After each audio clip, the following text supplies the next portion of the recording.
Um, and it's been, I believe, it's been said by some scholars that Mencken may actually have voted for Roosevelt in 1944.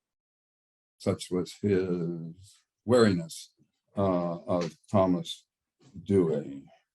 And I will confess, in terms of conservative versus philosophy, I will confess that Mencken was conservative in a fundamental sense, skepticism about human nature. I don't, that he was ready to man the Rousseauian barricades of the French Revolution looking for utopia. For that's for sure. So there's no question that there's a strain of conservatism in his outlook on life, which transcends the bourgeois concern with a kind of extrapolated household economy, a household economy extrapolated to the big government. But Daryl Hart has raised this, and I just want to talk about the natural leaders, so to speak, of the kind of fiscally tight-fisted was the word that was used,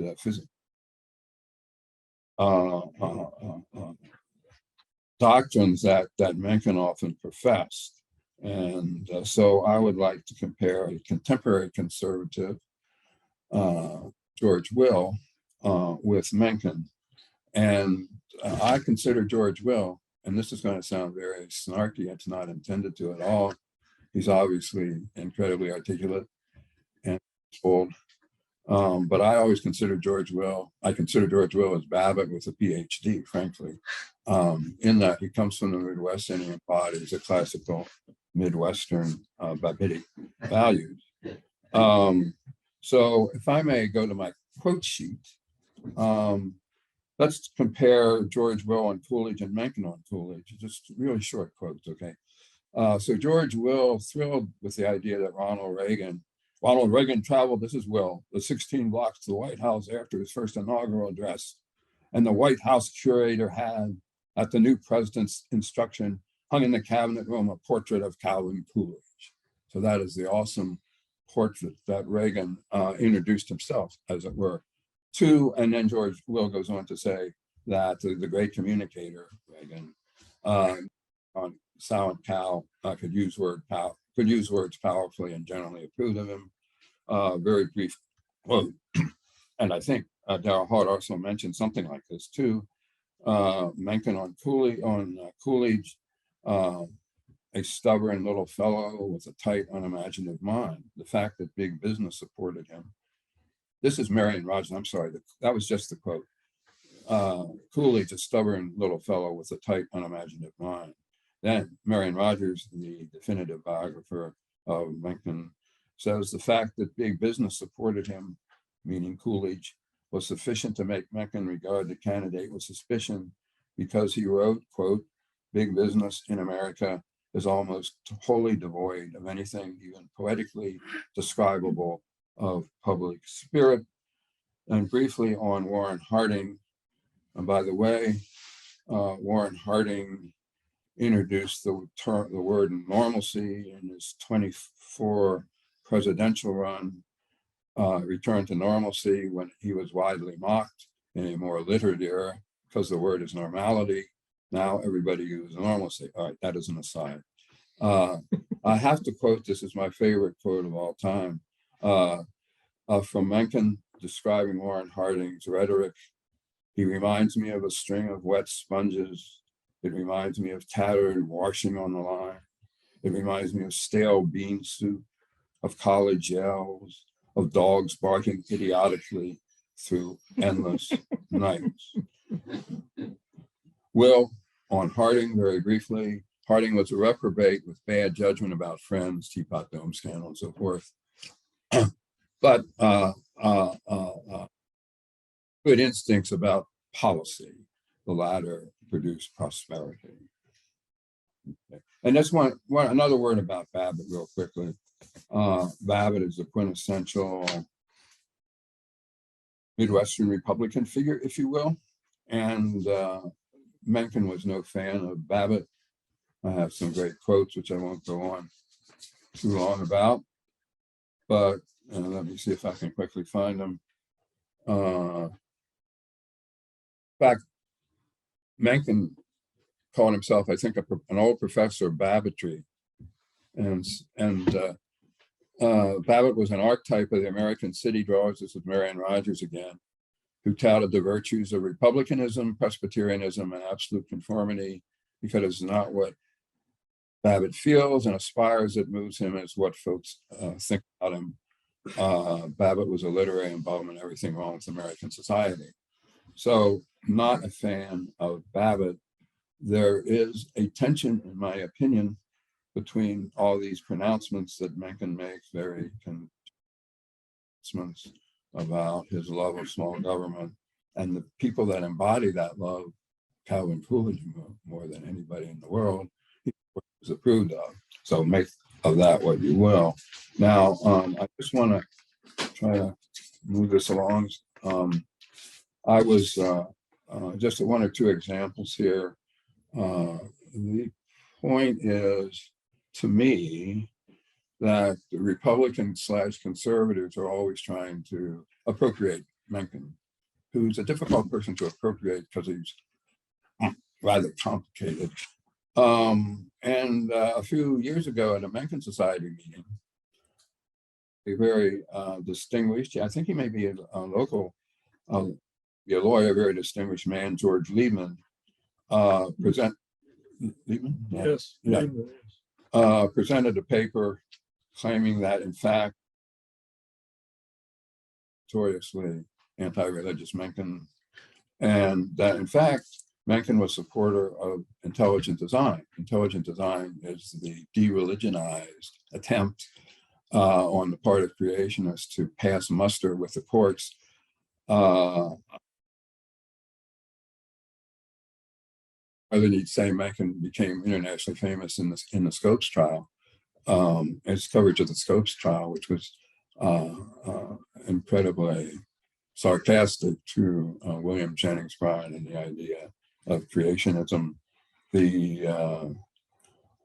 What's interesting to me about George Liebman's paper was it was preceded at the Mencken Society meeting immediately by Chuck Tolberg, who's here, when he was doing his impression, because of his performance of Mencken, and he was quoting Mencken about kind of making fun of the human body, which seems ridiculous to say that the human body is intelligently designed. In fact, I've always thought of a project to build a better human being, and may I say the male is particularly poorly designed.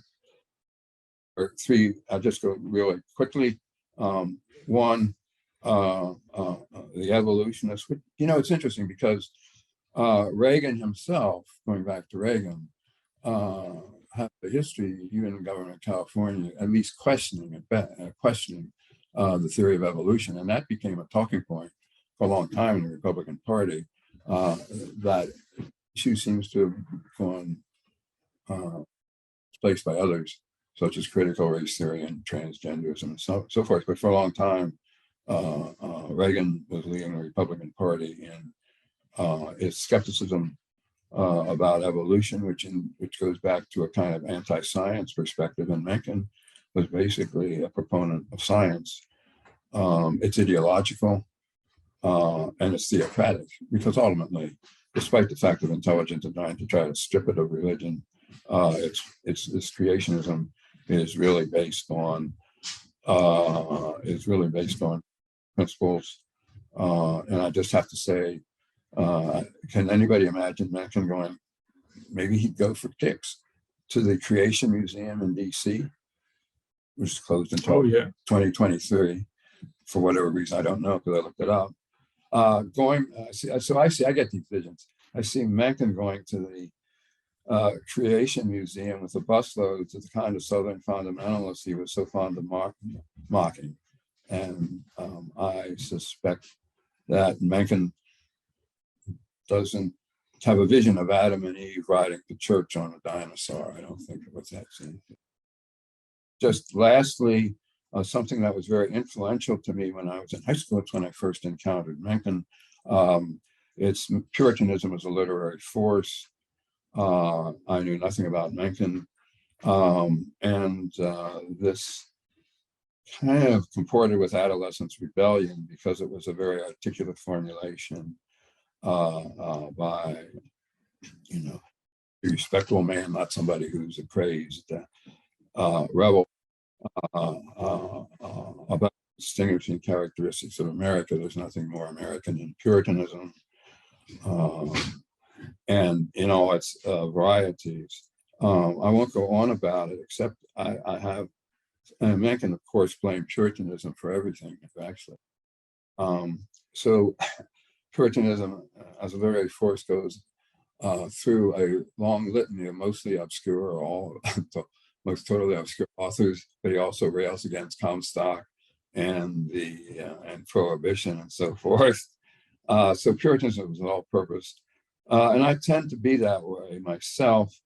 And I have to say this: when you think about what Mencken would think if you come back, and I think if he came back upstairs to modern world, but first of all, he'd be amazed that the South is Republican. That would be really striking to him. And to me, characteristically American situation in the Republican states is to allow basically free access to guns, but ban dildos. I mean, there's nothing more American than that. And I think that is a reflection of a deep reflection of America's Puritanism, of course. Mencken's famous quote, Puritanism, the haunting fear that someone somewhere may be happy. That Reagan administration, I'm not a big fan of Reagan, unlike most everybody else. He's rising very high in the C-SPAN ratings of presidents. There was a Meese Commission under Reagan, I have to just say this, in which basically propounded the theory that reading Playboy causes delinquency and criminality in adolescent males. And I guess I'm a proof that that's true. Now, there's just the other thing real quick, as I said, these things keep striking me. Do you know that Gerald Ford tried to impeach Justice Douglas when Justice Douglas wrote a perfectly respectable legal argument but he published it. It got published in Evergreen Review, a literary magazine that also featured a risque story about a young underage Black prostitute. And this caused Gerald Ford to come to the defense of morality. Now, there's much more I could say, but I just want to wrap up in the interest of time. Perhaps what can have a few questions. Where Mencken is, in my opinion, in terms of his relationship to the attempted appropriation by Republican conservatives, it's like The Godfather, I keep trying to get away, but they keep firing me back. He's now, to me, he's become a happy warrior of the libertarian right, housed in the Cato Institute. And that's where there's the Mencken Room and the Mencken Scholarship. And I've talked to some people at Cato. I think some of them agree with me, and their heart uses the expression classical liberalism. I think Cato Institute is not a conservative institution, it's a neoliberal institution that goes back to the expression. I note that two things. The Mencken Research Fellow is, according to their website, Teller. Isn't he the guy in Penn and Teller that never says anything? It just is kind of forlorn. So as if Mencken came back to see that a deanimated Harpo Marx occupied research fellowship. The problem with Cato is that I would call it faux populism, but anyway, that the Trumpist base of the Republican Party, exactly the people that Mencken most criticized and mocked, It's kind of lapping. It's very interesting. It's kind of lapping at the doors of the Cato Institute, even though Cato